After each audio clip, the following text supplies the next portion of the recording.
All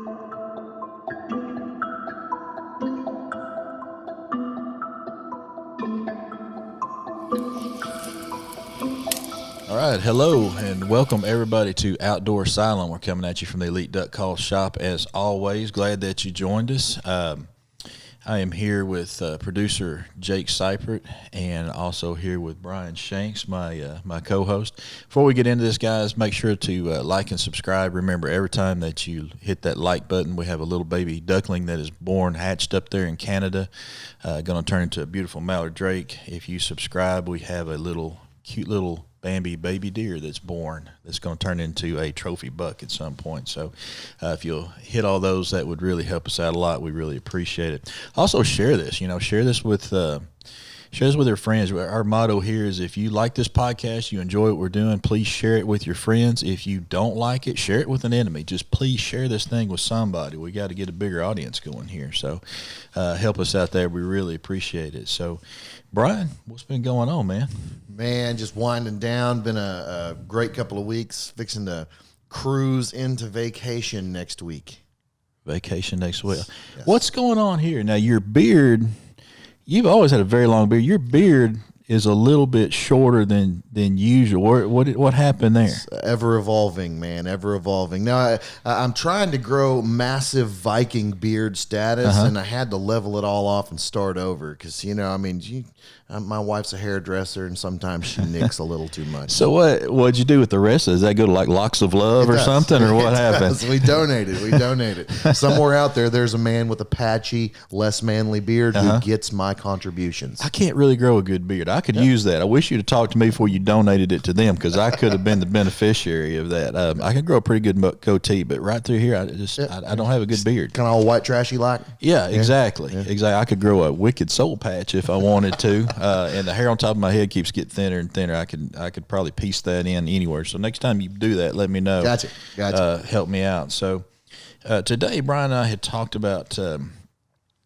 about just hunting in general and what does the Bible say about hunting, and we're going to get into that. But doing a little research this morning, the first thing that I thought of was the argument, pro and con for hunting. And there's a lot of animal activists out there that you see. And some of the recent things that I've seen in the news, there was a thing that happened. Let's see what year it was. I didn't write the year down. It's probably been 10 years ago. There was a video that circulated around in Australia where they were doing some duck hunting out there. The Aussies were hunting, and there was a group that were out there to defend the ducks, and they're out there. They actually went into the marsh with the hunters protesting this. You can imagine how this went.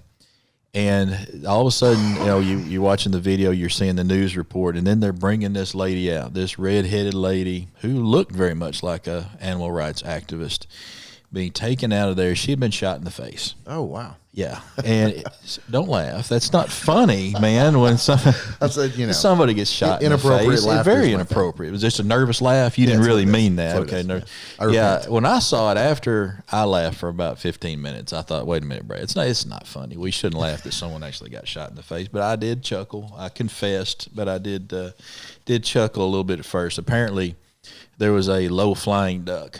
And there was a young boy there hunting, and he took a shot at the low flyer, didn't pay attention to the animal protesters that were wandering aimlessly about the marsh, and she caught a few pellets. I don't think it was life-threatening. But sure. But then I got thinking about some things locally, and I've heard here, I believe there was something that came up in Little Rock not too long ago.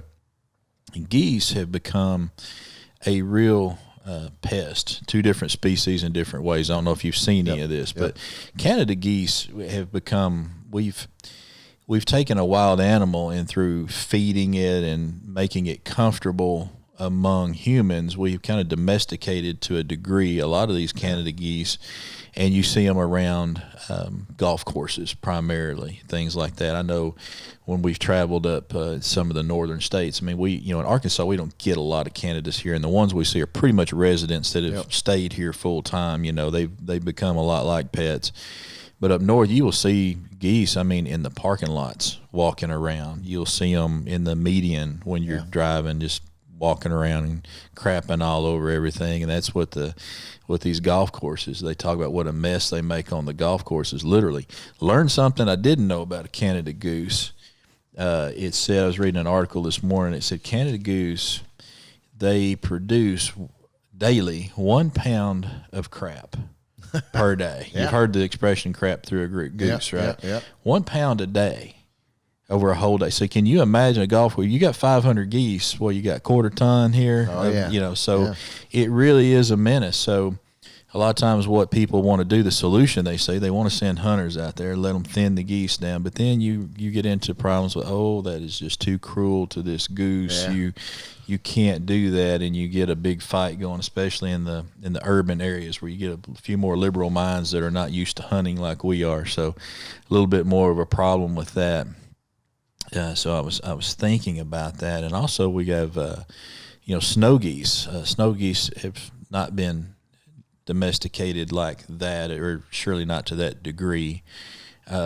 But just pure numbers of snow geese have gotten out of control. Yeah. And when we look up in the tundra, we see that a lot of their nesting grounds, that they'll show them and they're just plush and green going into it. And then when the geese arrive, when they eat, they're uprooting that vegetation that they're eating. And I've seen a lot of pictures and even video where they'll take chicken wire and they'll mesh in a big, swath of that. And then after the geese leave, you come back and what's under the fence is still green and beautiful and looks great. And then it's just slick mud around it where these geese have destroyed it. And so, we've upped our seasons on the snow geese, trying to thin this population. It's not working real well. I read that this was in an article back a couple years ago. It said that snow geese, the population has increased 1,200% since the 70s. Yeah. So they're nicknamed Sky Rat that we call them around here. They've definitely held up to that. So it been a big battle. We're wanting to kill more of them. The animal rights activists are not wanting to do that. They've had instances they want to, destroy the nests and things like that, trying to decrease this population. And one of the big reasons for wanting to do that is not just the destruction that they're doing, but Mother Nature takes care of itself. If you get a population that gets out of control, you'll have a disease or something like that breaks up and influx of predators that breaks out. Yeah. And so that will not only affect the overpopulated snow geese, it could affect the ducks and the things that that were some that are. It throws a whole chain out. Yeah, it does. Yeah. It does. And that disease could spill over there. Some ducks that we have that we have very limited or small limits on how many we can harvest because the population is not as high, and we're afraid that could get over there and affect those. So that's always a battle that we have between people that are animal rights activists versus hunters. Now, then I stumbled onto something else, and we're going to get a little bit more serious because I started looking into what can we start talking about animal rights activists. You think about PETA. That always comes to mind. So and I love PETA. Everybody does. Stuffed with all kinds of chicken and steak and peppers and onions and wrapped. No, that's not the kind of PETA that we're talking about. People for the ethical treatment of animals, and not eating tasty animals, but the ethical treatment of animals, okay? I got you. So I think it's time. I've heard a lot of language around this shop that I'm not happy with. After reading these articles, I'm woke. Okay, I'm scared. That scared me. When it comes to animal rights, I am now woke, and I'm ready for the language and the culture here to change a little bit. So, for you and Jake, I'm expecting some changes around the shop. If you still want to be a part of this podcast, things have got to change. Now, the first thing I saw talking about PETA, and I'd heard about this before, and tell me this is not some real wisdom. They were talking about in the Middle East, and we're all aware, and as Christians, I think we watch the Palestinian-Israeli conflicts very closely to see everything that's going on there, especially when we start looking at Bible prophecy and things like that. We're really paying attention to that. Well, PETA was very upset because, they're always fighting over there. There's a lot of, Hamas. We recently saw the missile strikes that came from them and the retaliation from the Israelis, just a lot of tension. We see a lot of missiles, bombs going off, terrorist activities over there. Well, there's animals getting damaged, and we're very upset about that. I remember back with when we went into Afghanistan, PETA was very upset because they're having what they refer to as animal bombing. Basically, you have these bomb attacks where they take these pack animals. You can get a camel, you can get a horse, a donkey, and you can strap bombs on it, let it wander in there and blow up. Well, PETA's not going to like this. It doesn't matter about the people that get killed. Yeah. But you can't blow a mule up. Yeah. Poor mule's going to get, the suffering that he goes through, getting blown up for no reason. So very much against that. We had a lot of zoos that were getting hit. They had a great solution. They wanted to do a mural on a couple of the major walls that they have over there in the West Bank and in Gaza.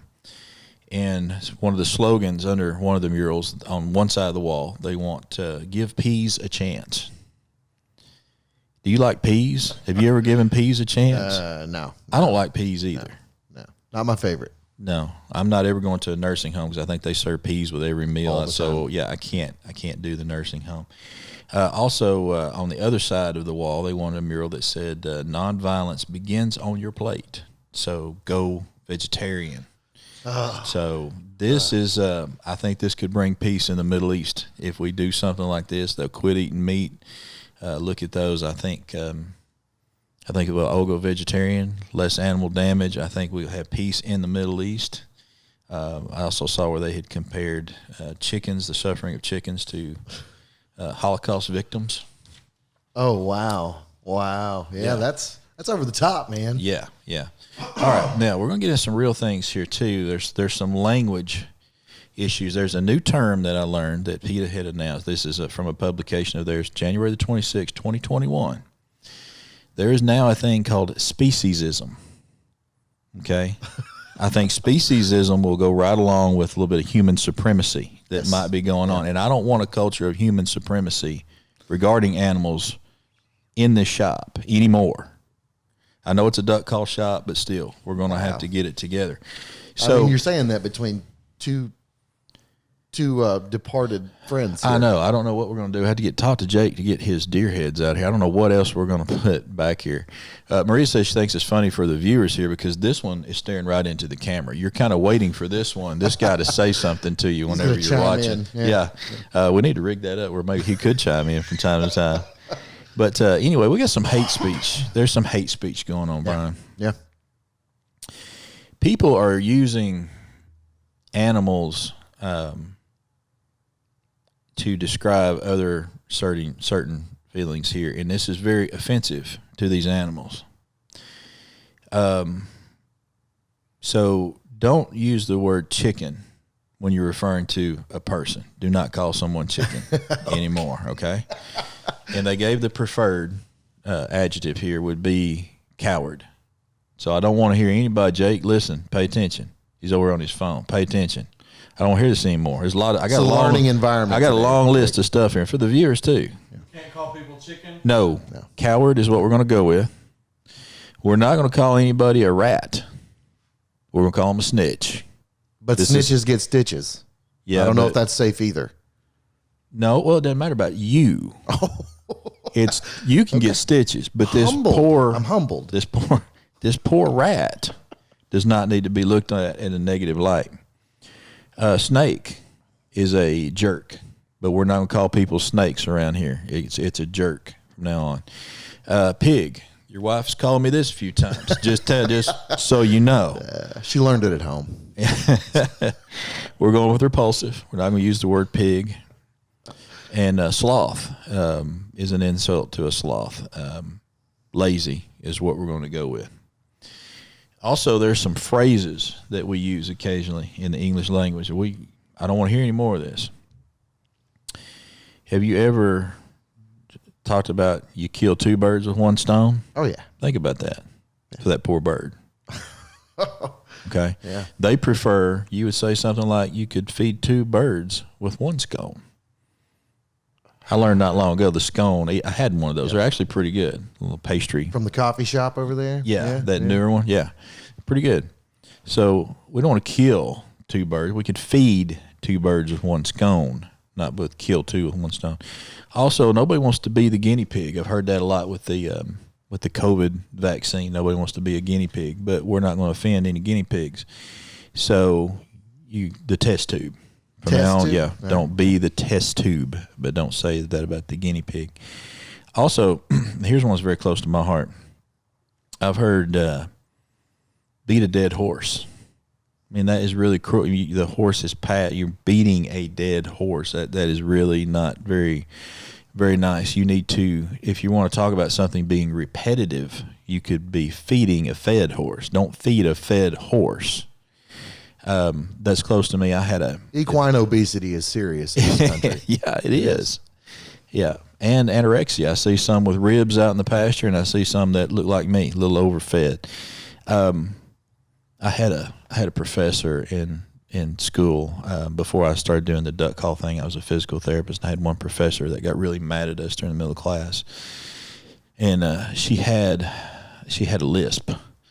And she got really mad at us because we were not paying attention and not interacting like we should. And she said, sometimes I feel like I'm beating dead horse. She said, a horse. Okay, and the thing that's funny about that is my wife is now a teacher, and she has that position now in the school. So when she comes home, a little thing that she didn't have a good class and the students were not interacting with us, well, you beating a dead horse, you know. So, but I can't say that anymore. I can't say beating a dead horse. So you feeding a fed horse. That's going to be the statement in my home now. Have you ever talked about bringing home the bacon? Oh yeah. Okay, you talk literally and figuratively. That's a good statement. Well, I'm going to try to overlook the fact you just said eating bacon, but if you're talking about money, so we don't need that. So you could bring home the bagels. We don't want to minimize the suffering of pigs. Taking a bull by the horns, they don't like that. We're not supposed to say, taking the flower by the thorns. But just don't be mean to the cattle. We're not going to take the bull by the horns. Have you, Bryan, be honest, have you ever said, I don't have a dog in that fight? Oh, yeah. What are you, Michael Vick? Are you into dog fighting? It's a low blow, man. It's a low blow. It's good. Okay. How about this one? Under oath. Have you ever said there's more than one way to skin a cat? Yes. And having been to Central Asia, I've seen cats skinned in multiple ways. You bastard. I'm just saying. All right. No more. I don't want to hear any more speech like this. Here's a list of phrases I did find that are still allowed. So if you want to use this is fine. You're still allowed to say that someone wouldn't hurt a fly.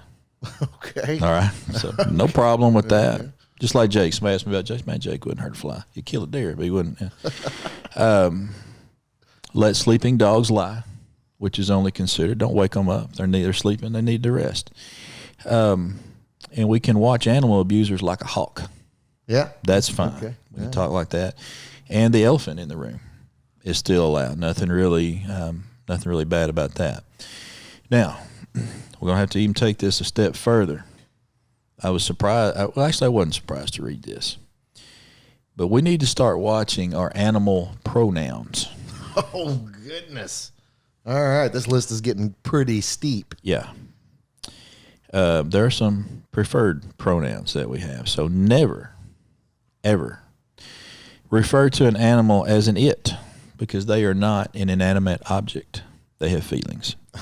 Okay. So we're not going to talk about it anymore. If you know, this is in their official transcripts here, some things. I read this off their website. If you know the sex of the animal, then go ahead and refer to it as he or she. And if you do not know the name of the animal, then we're not going to go with it. So we should go with a they or them. They, them pronouns. Yeah, or shim. Shim? No, I added shim. Okay, Peter didn't say shim. But anyway, we need to make sure that we stay away from it. And like I said, if you don't know the sex of the animal at the time, let's go with they. My biggest question came into, I know you're not a turkey hunter, but there are bearded hens. Oh, yeah, I've heard of that. I was surprised to read that actually 10% of turkey hens have a small beard, but most of the time it's very, very small. It's not something that you notice. To see a hen with like an 8-inch beard is a very rare thing, but it does happen. Yeah. And so sometimes they get killed when they're not supposed to be because you they gotta see side that. with PETA on that one because if I'm out in the woods and I see a beard or a Viking beard on a hen, I don't know how to identify that. The they them is appropriate, I think, in that scenario. Of course, everybody sees it and they say, "Well, there's the gobbler." Yeah, mistaking identity. So how do we, when we're talking to the game warden, if we have shot a bearded hen, not supposed to have shot a hen, but since it was bearded, we thought it was a gobbler, we took it. So do we say, I thought it was a him, but then found out it was a her, or scary scenario. you can say that. Scary scenario. That would be the right way to say it. You say, I thought it was a him, but it was a her. But you don't say it. I shot it. At that point, you have to go to, I don't know. What do you call a bearded hen? Does it go to they? I honestly think the hen should have made it apparent from the first encounter that it was a hen and not a male. That's just kind of where I'm at. I mean, that's a scary scenario to wake up and realize this is not a female, or this is not a male. That's a scary scenario. But you don't know how that turkey is identifying. I don't guess I do. Yeah. You're turkey shaming PETA now. is humbling me today. You are turkey shaming, and I don't appreciate it. Also, you do have antlered does occasionally. I've heard of that. With deer. I've heard of that. So again. So check before you shoot. Yeah, actually, I read this. It's pretty cool. I came across an article of a guy in 2015 out of Missouri that killed a 22-point doe. Wow. Had the big non-typical looking rack, but he thought he was shooting a buck of a lifetime. Turned out to be a doe. But he didn't shoot it. Yeah. He shot, what did he shoot, them? I guess. Yeah. Them, they. Yeah. How do you enunciate that? They, them? I mean, he didn't shoot it. He shot they, them. Is that how you say them? That? Is that how you say that? I've always been confused by that. He didn't shoot him. I don't know that he shot her. I think Shim. Yeah, Shim would work. Maybe we should send that in for a revision for PETA and see if they include it in their writings. Be good. I'm going to put your name on it when I send it in. That may bring some attention to my front yard over the next couple of weeks. But that's what I got from my research this morning. So for anybody, let's talk about this. When it comes to hunting, and obviously we've been joking around, having some fun. I think we all have pets. Yeah, we want treated ethically, and we don't. And even hunting. We're harvesting these animals, but we want it to be as clean of a kill as possible, as painless.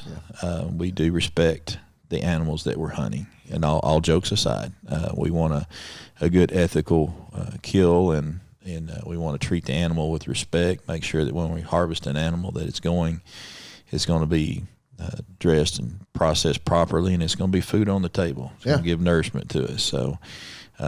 We're not out here just to shoot things just for absolute fun. I mean, we're hunting for fun, but we're also enjoying the food that's produced and respecting this animal after we take it. So, biblically, what have you found, or what do you see in the Bible when it talks about hunting? Oh man, there's a ton. There's a ton in the Bible about hunting that we don't think about and people overlook. Before we dive into that, I've got a question. I want to revisit just a segment. Sure. You were talking earlier about the little boy in Australia who accidentally shot this lady in the face. Two things here. A, man, play stupid games, win stupid prizes. Yeah, you've got a platform. You want to argue and say, don't do this, don't do that. Don't do it in the middle of crossfire, okay? And B, did he get the duck?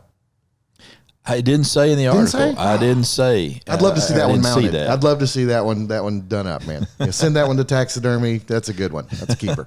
I don't know if she was successful in saving that duck or not.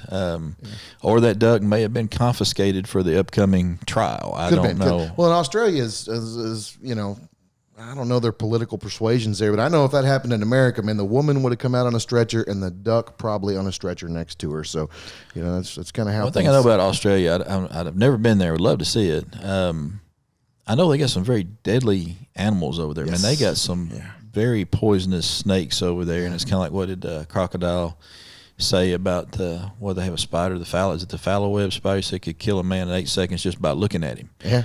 So they've got some spiders, they got some really deadly stuff over there. Australia's it's a wild place. It's like it's a tourist destination, but it kills a percentage of its tourists every year. I don't know.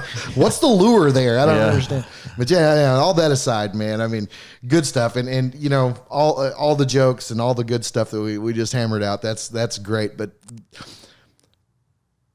people get all bunched up about these things, man. They really do. And they do not understand that we were given these animals for our life. We have dominion over these animals. I pulled a couple of passages just because I kind of, I knew a little bit of the topic this morning. So I pulled a couple of passages. Genesis chapter 1, creation. From creation, okay? God breathed life into man, created woman, made all this great stuff. And then he said that here, I'll just read the verse. Genesis chapter 1, verses 27 and 28. So God created man in his own image. In the image of God, he created him. Male and female, he created them. And God blessed them. And God said to them, be fruitful, multiply, fill the earth, subdue it. Subdue the earth. Have control over it. Reign it in for your use is what that means. Subdue it. Have dominion over, rule over, authority over for your purpose. The fish of the sea, the birds of the heavens, and over every living thing that moves on the earth. When I think about the whole, veganism and vegetarianism are similar but different. Veganism has some religious, beliefs attached to it, some different spirituality things, Mother Earth worship type of stuff going on there, where most of your vegetarians just don't eat meat for whatever reason they choose to not eat meat. I think your vegetarians are a little more quiet on the front of activism, and your vegans and your animal activists are your loud screamers in this corner. And I know some vegans, good people. They don't harp on me too bad about eating meat, but they're not friendly about this. They don't invite me to the barbecue, so to speak. But it's one of the things that is missed is that this is creation. This is God's creation. We are living on, and He gave us purpose in giving us these animals. Like activists, I get furious, and I'm sure you do, and I'm sure Jake does, whenever we see the mishandling of our kills. When we see people being wasteful, I love the stories that I hear about, from the indigenous people in the country. I'm American Indian, right? I mean, can you not tell? Full blood or partial full blood? 60% of the time, 100% of the time. Card carry? I am a card carrying Indian. Potawatomi. Yeah, for real, legitimate. I've got a video on YouTube of me holding my card, smiling, saying it's legit. It's legit. But I love the way the indigenous people handled their animals. They did not let one single piece of their kill, of their harvest, go to waste. Sure. They utilized it all for something. That is respect. That is a natural respect for the animal, for the life that you've taken. And I think in the greatest population of hunters that I've ever known, the guys that have invested in me in that walk of life, they have that same respect. Now, granted, we're not grinding up antlers and sharpening and fashioning tools out of hide and bone and stuff, but they very much respect their harvest. They do that because they know that we've been given that harvest by God. We're stewards of it. We're given it for a purpose, to use it for a purpose. We're not out there just torturing Bambi. PETA has that a little wrong. I love what you said about making sure that a kill is very quick and as humane as possible. That's what we're taught in Hunter's Ed from the time we're little kids. We're to definitely respect the animal, love the animal enough to be sure that what we're about to do takes place very quickly. So, I think there's a lot of skewed perspective. They're standing from the outside, not knowing actually what takes place here. Yeah. And they see things like this, like these heads, but they got to understand, I promise you, Jake enjoyed this animal. He ate this animal. This animal was cooked. Just because there's a trophy here does not mean that's all that this animal did. I guarantee you he got a couple of pounds of jerky out of one or both of those. Yeah. And he didn't share any with me. I'm going to call him out on that. But call him out. You said something interesting there, talking about the dominion that man was given, that God gave over the animals. That's one thing I remember from a Sunday school class many, many years ago when I was young. The teacher talked about, you go back to the Garden of Eden when Satan tempted Eve. Yeah. Why did he come in the form of the serpent? And I never really thought about that. And the reason that he gave, which I think was very interesting, is that man had been given dominion over the animals. So he came in the form of the animal that man had dominion over. So it gave him that free will to have said, he could have rejected the temptation that Satan gave him through the animal. He had total power to do that. He was not being overpowered by a superior being. So I thought that was an interesting point. You're talking about dominion, made me think of that. Yeah. Well, and as Christians, as believers, we look to the Bible as the standard in which we live. We look to the Bible for our direction. We look to the Bible for how we live. And like I said before, it's a matter of stewardship in what we're doing as we hunt and as we gather. And you see this throughout the scriptures. The men hunted and they gathered and they harvested animals and they fed their families in these ways. Scripture says again in the creation events, this is Genesis chapter 9, every moving thing that lives shall be food for you. Everything.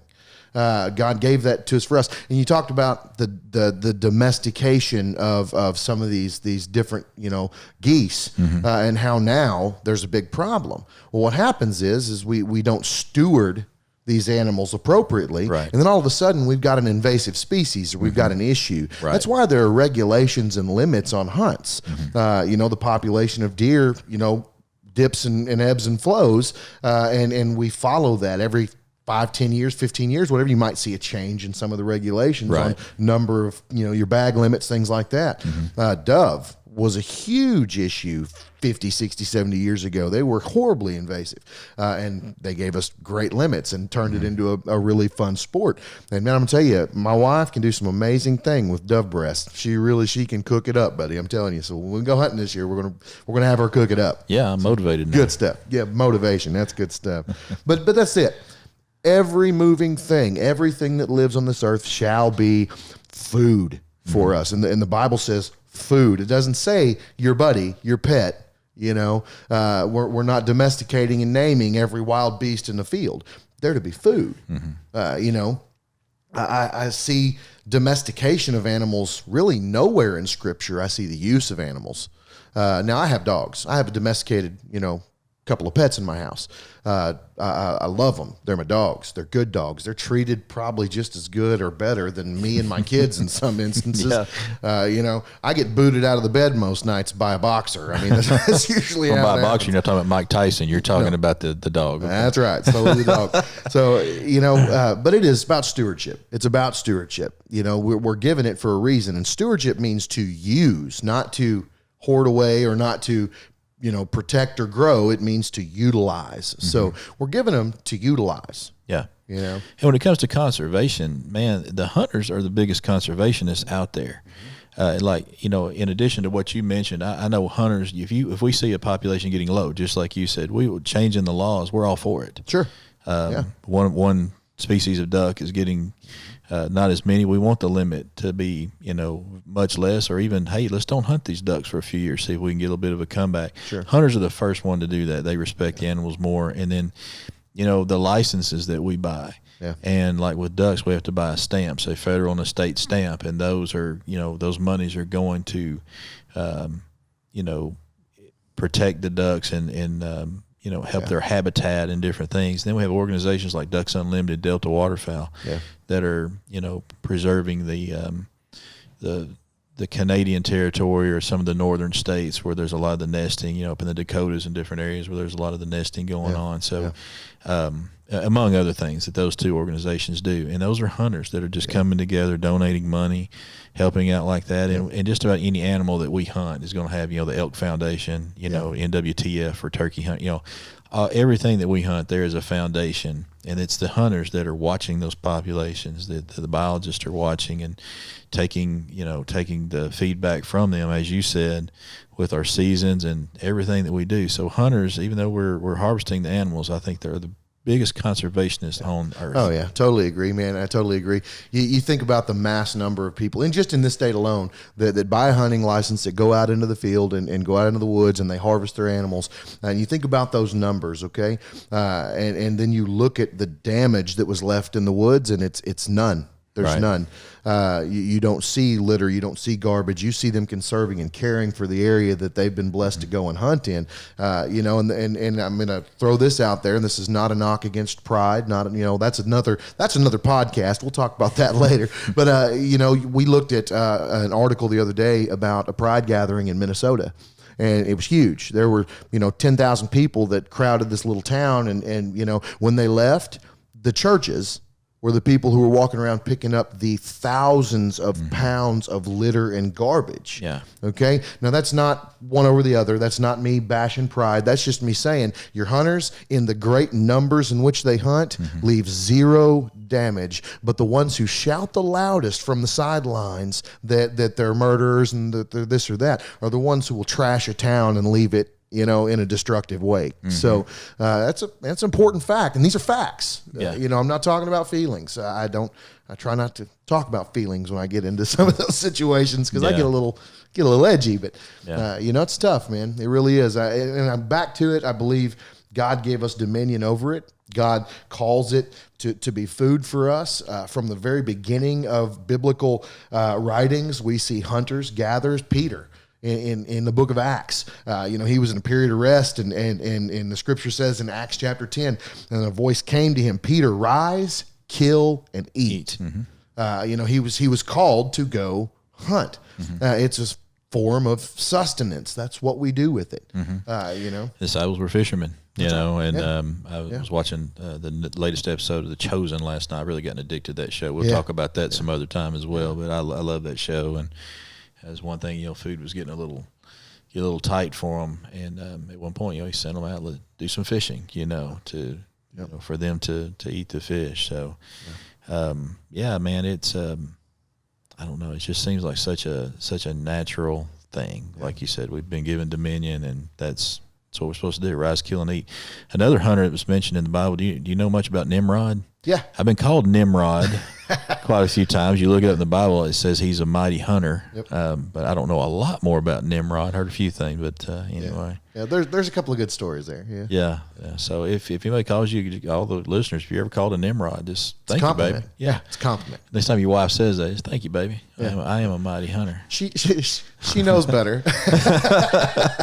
So I'm falling on the bottom of that one, but that's all good. Yeah. Good stuff. Yeah, absolutely. So, hey, get out there, do some hunting, enjoy the outdoors. Whenever that you have that animal that you harvest, you put it on the table, you and your family enjoying a good meal, that's a gift from God. So treat it accordingly, treat it with respect, and know that there's nothing at all wrong with what you're doing. And animal rights activists, get a grip. That's all I can tell you. Enjoy your salad. I'm going to eat one with you occasionally. And you know what? I don't shame anybody. If anybody wants to be a vegetarian, if they don't want to eat meat, that's fine. Yeah. That's your business. Where God is, that's fine. That's your choice, and I support you in that.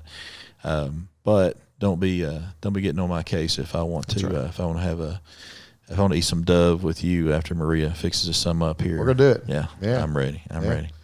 All right. Well, Bryan, man, hey, thanks for coming on again. Really appreciate it. Always fun for all the listeners. Thank you guys for tuning in. Be looking for us next week, and we'll come up with another interesting topic, or we'll just laugh and cut up a little bit. But either way. Hey, you know what? I want to hear from them. We're talking about eating animals, things like that. Yeah. I want to hear from you listeners, okay? Well, we're giving dominion over the animals. What's some of the craziest, most outrageous things you've eaten? All right. I'm going to give you a couple examples. I had a fried guinea pig when I was in Peru. Oh, yeah. Straight up. You cannot do that in America. You can't go to Petco, buy a guinea pig, and fry it. I'm just going to tell you all that out loud. I know it's a fact. Okay. Well, remember, being the guinea pig is now supposed to be being the test tube. So you were the test tube for eating the guinea pig. That's right. Yeah, that's right. That's right. So I want to hear from you, man. Give us some stuff in the comments. Talk back to us. Let us know. Yeah, throw some good recipes in there. We always love to hear that too. I'm with you. There you we go. can have to share some. So anyway, like I said, guys, thank you so much. Like and subscribe, please, and thank you so much for being with us. We'll see you next time.